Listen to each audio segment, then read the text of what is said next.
Welcome to The Explainer. Today, we're jumping into a story about a revolution gone wrong. A story that starts with a promise of total freedom, but ends in absolute tyranny. We're going to chart the tragic journey of the animals in George Orwell's masterpiece, Animal Farm.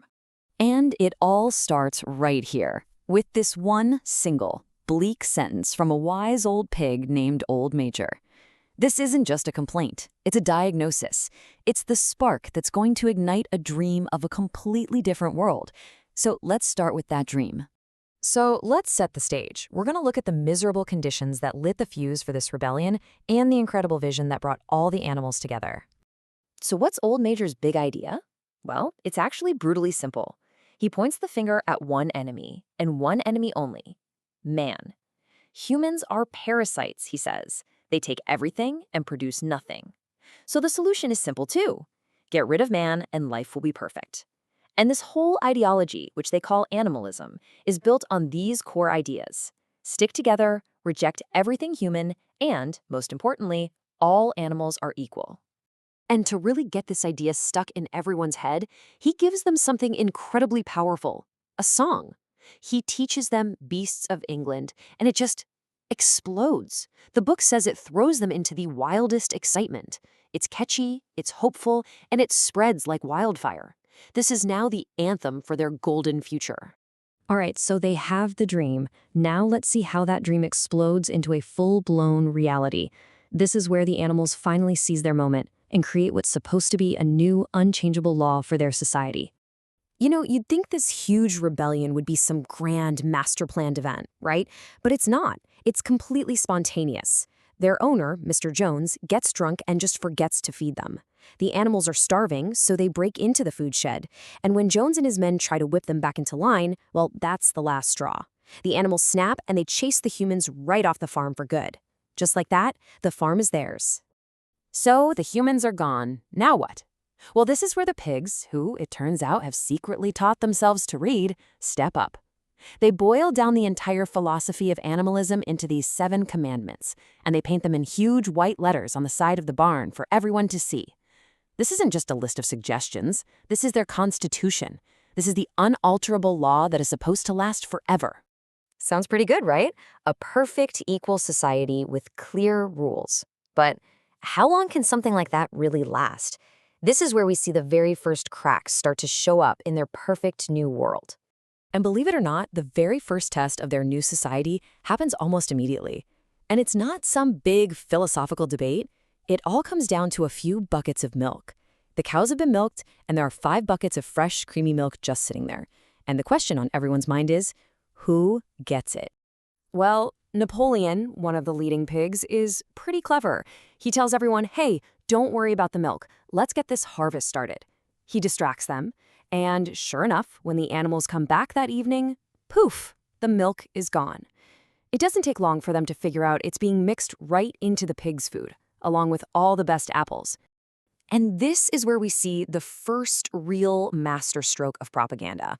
Another pig, Squealer, who's described as being able to turn black into white, is sent to smooth things over. His argument is brilliant in a really terrifying way. He says, look, we pigs don't even like milk and apples. We're the brain workers. We have to stay healthy to manage the farm. We're doing this for your sake. And then he drops the ultimate threat. Surely, you don't want Jones to come back, do you? It's just genius manipulation. And what do the other animals do? Well, they buy it. Especially Boxer, the big, strong, incredibly loyal horse. He trusts the pigs completely. And his answer to this problem, and pretty much every problem after it, is simple. I will work harder.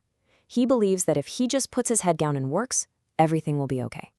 So that little act of corruption, the milk and the apples, it's just the beginning. It really opens the door for a much bigger power struggle between the 2 main pigs, Napoleon and Snowball. And it ends with violence and allows the new leader to completely reinvent the idea of truth itself. So things finally come to a head during this huge debate about building a windmill. And just when it looks like Snowball is winning everyone over with his brilliant speech, Napoleon does something nobody saw coming. He lets out this weird, high-pitched whimper, and suddenly, 9 giant dogs, puppies he'd secretly taken and raised to be his private army, burst in and chase Snowball right off the farm, He's gone. For good. Okay, so with his rival out of the picture, Napoleon has to control the story. And he does this by turning Snowball into the ultimate boogeyman. It's this slow, methodical process.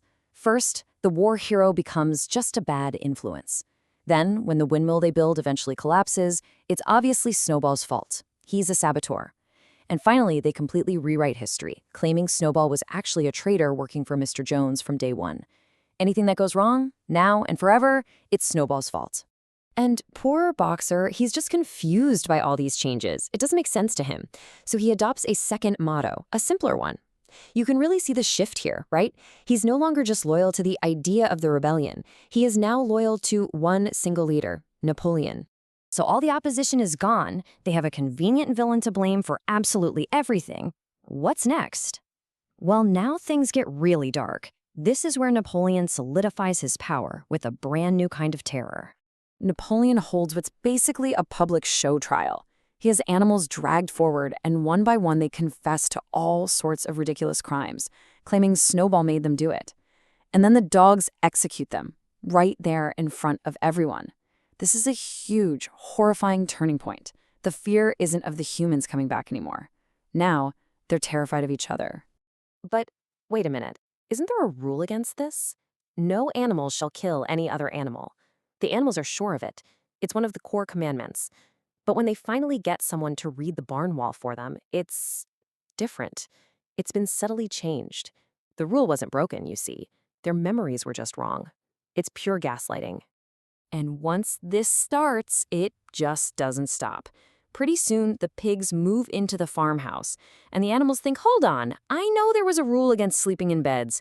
But when they check the wall, nope, you just can't sleep in a bed with sheets. Another sneaky little addition. The same exact thing happens when the pigs find a case of whiskey and get drunk. The commandment against alcohol mysteriously gains a new phrase, to excess.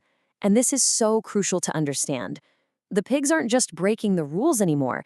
They're literally rewriting reality and making the other animals doubt their own minds. That unalterable law is being altered constantly. And then comes the final blow, the one aimed right at the heart and soul of the revolution. Squealer announces that their anthem, Beasts of England, is now abolished. It's forbidden. The official excuse is that the song was for a better future, and well, that future is here. But the real message is crystal clear. Stop dreaming. The dreaming is over. So this is where the story leaves us, with this really big, haunting question. I mean, think about it. The animals did it. They threw off their human masters. They took control of the farm. They were in charge of their own destiny. But after all that struggle, all that sacrifice, were they actually free? Were they any better off than when they started?